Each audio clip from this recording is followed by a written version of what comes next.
যিনি নকল মুক্ত আন্দোলন করে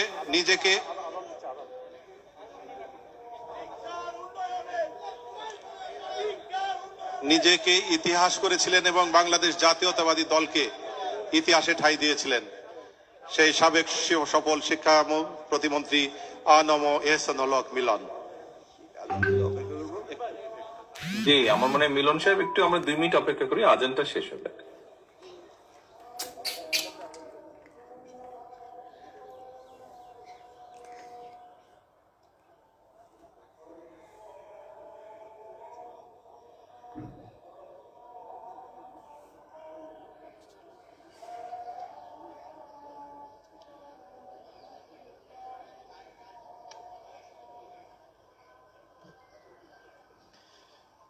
বিসমিল্লাহির রহমানির রহিম।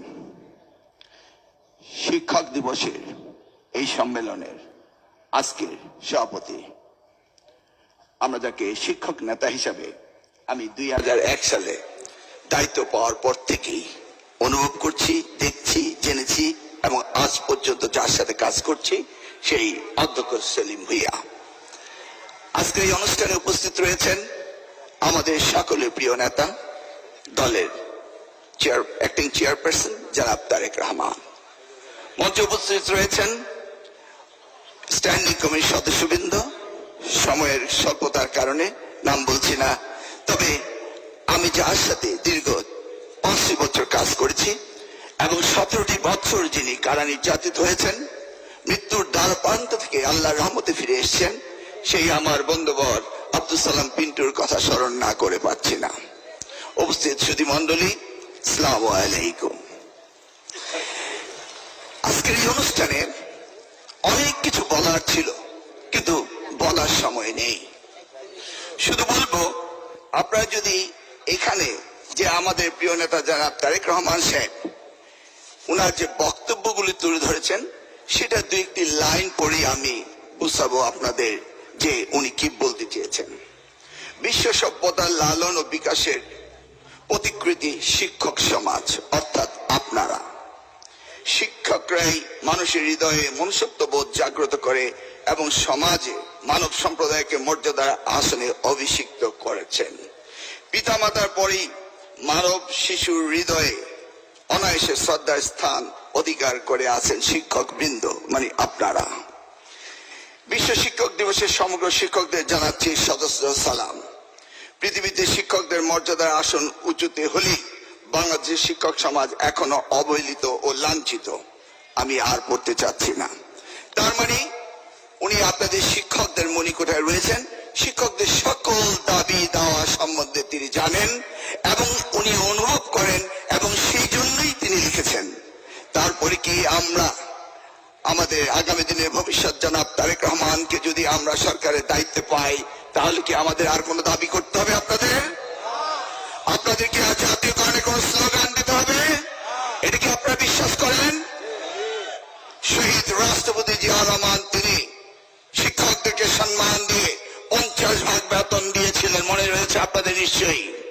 পরবর্তীতে দেশনেত্রী বেগম খালেদা জিয়া জোটের সরকার গঠন করার পরে তিনি আপনাদেরকে উন্নীত করেছেন, দিয়েছিলেন আপনাদের অবসর ভাতা, দিয়েছিলেন আপনাদের কল্যাণ ট্রাস্ট নিজ উদ্যোগে, মনে আছে আপনাদের? শিক্ষকদের জন্য তিনি করেছিলেন নিবন্ধন। আজকে বাংলাদেশের প্রতিটি শিক্ষা প্রতিষ্ঠানে উপযুক্ত শিক্ষকরা নিয়োগ পাচ্ছে। এটি কি করেছিলেন? দেশনেত্রী বেগম খালেদা জিয়া। আমার সময় অর্থাৎ আমি নকল প্রতিবন্ধকের জন্য অগ্রণী ভূমিকা নিয়েছিলাম। আজকে আপনারা যাকে পর্দায় দেখতে পেয়েছেন, তিনি সেদিন আমাকে উৎসাহিত করেছিলেন নকল প্রতিবন্ধকের কাজ করার জন্য, সেদিন করেছিলাম। আপনারা যদি ভবিষ্যতে কথা চিন্তা করেন, আমি নিশ্চিত বলতে পারি, যদি জাতীয়তাবাদী দল সরকার গঠন করে আর আমার নেতা সরকার প্রধান হয়, আপনাদের কোনো দাবি অপূর্ণ থাকবে না, থাকতে পারে না, এই বিশ্বাস আমি করি। জনাব নেতা, আজকের এই অনুষ্ঠানটি পিওরলি শিক্ষকদের অনুষ্ঠান, এখানে বাইরের কেউ নেই এবং আমি বিশ্বাস করি আগামী দিনে শিক্ষকদের কোনো দাবি দাওয়া নিয়ে প্রেস ক্লাবে আসতে হবে না, ওই জল কামান আর দাগানো হবে না, সেই বিশ্বাস আমাদের রয়েছে। জনাব তারেক রহমান তিনি শিক্ষাকে কতটুকু গুরুত্ব দেন, সেই ছোট্ট কথাটি বলেই শেষ করে দিচ্ছি।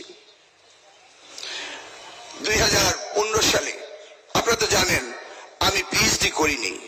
আমি আনময় হাসানুত মিলন MBA করেছিলাম new York institute of technology থেকে, ঢাকা বিশ্ববিদ্যালয়ের ছাত্র। আমার নামের আগে ডক্টর ছিল না। 2015 সালে মামলায় অতিষ্ঠ হয়ে আমি মালয়েশিয়া ইন্টারন্যাশনাল ইসলাম ইউনিভার্সিটি ভর্তি হয়েছিলাম। এখানে গবেষণা আমি নিয়েছিলাম, উচ্চ শিক্ষার উপর আমি গবেষণা করব, রিসার্চ করব, PhD করব। আমি আমার রিসার্চের প্রায় 30% শেষ করে 2015 সালে জুন মাসে আমি লন্ডনে গিয়েছিলাম আমার প্রিয় নেতার সাথে দেখা করতে। তিনি আমার উপাত্ত শুনে বললেন যে না, এটা বাদ দিন, যে শিক্ষায় থাকুন এবং আপনার থিসিস হাইপোথিসিস হবে কারিগরি শিক্ষায় বাংলাদেশের আর্থসামাজিক উন্নয়ন। এই কথাটি তিনি সেদিন আমাকে বলছিলেন। এবং পরবর্তীতে আমি মালয়েশিয়া ইন্টারন্যাশনাল ইসলামিক ইউনিভার্সিটি থেকে আমি human capital and socio economic development through technical and vocational education in Bangladesh সেটা আমি শেষ করি।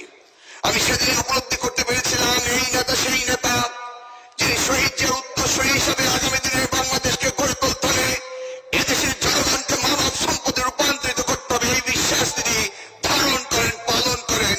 সেই জন্যই তিনি সেই দিন আমাকে উপদেশ দিয়েছিলেন, যেই নেতা বাংলাদেশের জনগণের কথা চিন্তা করে, যেই নেতা আগামী দিনে শহীদ জিয়ার মতো, বেগম খালেদা জিয়ার মতো আবার জনগণের পাশে দাঁড়াবে, সেই নেতা আগামী দিনে আমাদের থাকলে শিক্ষকদের কোনো দাবি অপূর্ণ থাকবে না, অপূর্ণ থাকবে না। আপনাদের সকলকে ধন্যবাদ দিয়ে শহীদ জিয়া অমর হোক, বেগম জিয়া সুস্থ হোক, তারেক রহমান দেশে ফিরুক বীরের বেশে আপনাদের কাছে বিদায় নিচ্ছি। আল্লাহ হাফেজ, আসসালামু আলাইকুম।